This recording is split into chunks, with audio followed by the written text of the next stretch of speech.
Imagine a solid mass of steel, over 400 feet long, rocketing through the freezing depths of the Arctic Ocean at 300 knots.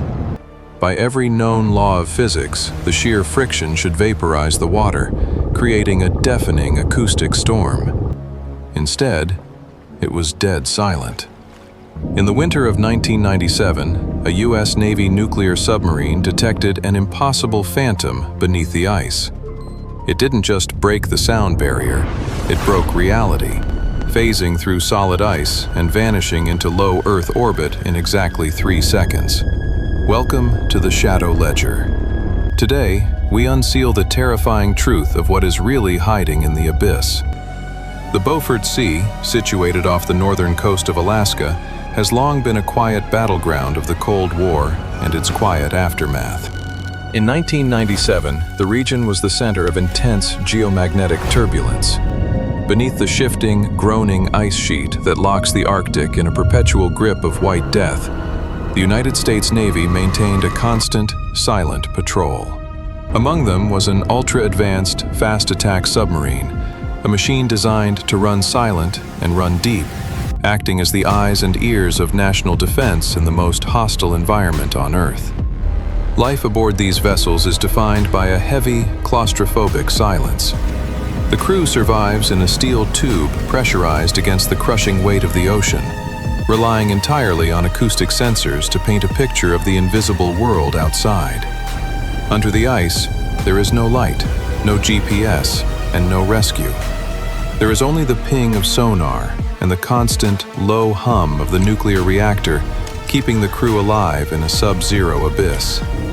It was during a routine patrol in the dead of winter when the ambient sounds of the Arctic, the cracking of ice shelves, the distant singing of whales, the slow grinding of tectonic plates, abruptly died. In the sonar shack of the submarine, the atmosphere shifted instantly from routine boredom to paralyzing tension. A junior sonar technician, staring at the cascading green waterfall of the acoustic display, noticed a clean, vertical line cut through the chaotic noise of the ocean. It was an active signature, but not one generated by any known mechanical drive. It possessed no blade rate frequency, no diesel rattle, and no steam line hiss. Yet, the energy output was staggering. The submarine's commanding officer was summoned to the sonar room, stepping into a cramped space illuminated only by the dull glow of cathode ray tubes. The chief sonar technician pointed to the digital readout with a trembling finger. The contact was designated Whiskey Niner. According to the hydroacoustic sensors, the object was massive, boasting a structural length of at least 400 feet, easily matching the size of a modern ballistic missile submarine. But it was not the size that made the commander's blood run cold.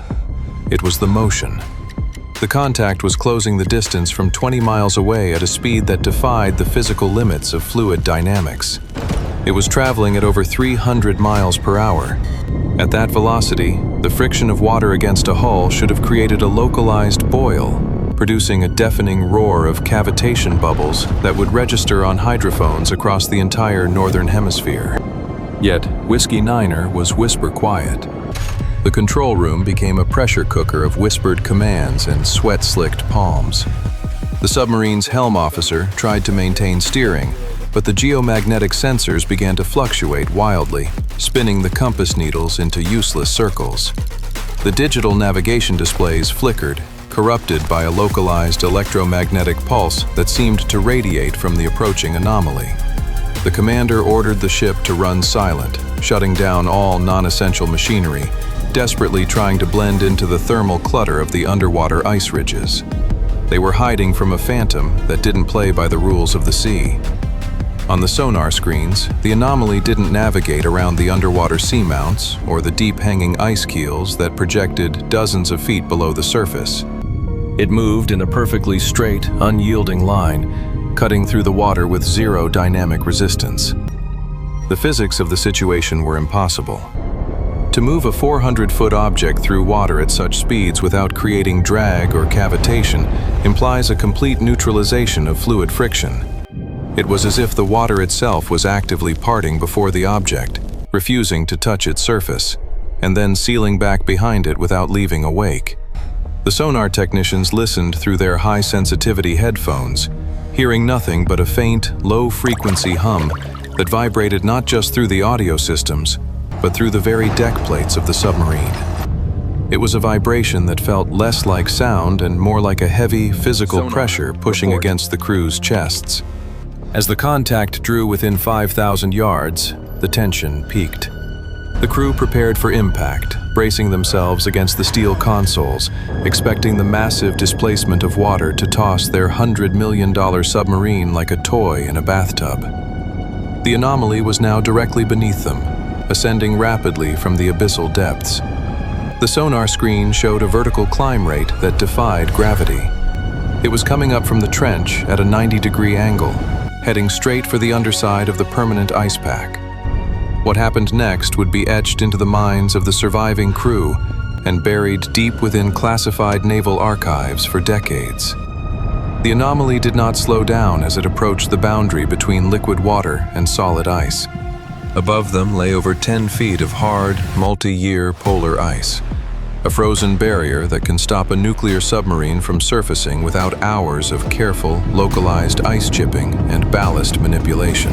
Whiskey Niner did not collide with the ice. There was no thunderous impact, no grinding crash of steel meeting frozen crystal, and no seismic shockwave registered by the submarine's highly sensitive inertial navigation systems.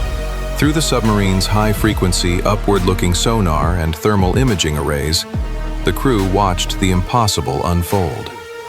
The 400-foot object passed through the 10-foot thick ice barrier as if the ice had suddenly transitioned into a state of non-resistance. Instantly, the thermal sensors registered a massive, localized drop in temperature at the point of exit, followed by an immediate spike in electromagnetic radiation. The object had not just broken through the ice, it had bypassed its physical structure entirely. Within 3 seconds of breaching the surface, the object had transitioned from the depths of the Arctic Ocean through the atmosphere and directly into low Earth orbit. This ascent occurred without a sonic boom. In the frozen silence of the Arctic night, an object of that size accelerating to orbital velocity, roughly 17,500 miles per hour, should have shattered every window from Barrow to Prudhoe Bay and created a pressure wave felt across the globe. Instead, there was absolute, terrifying silence.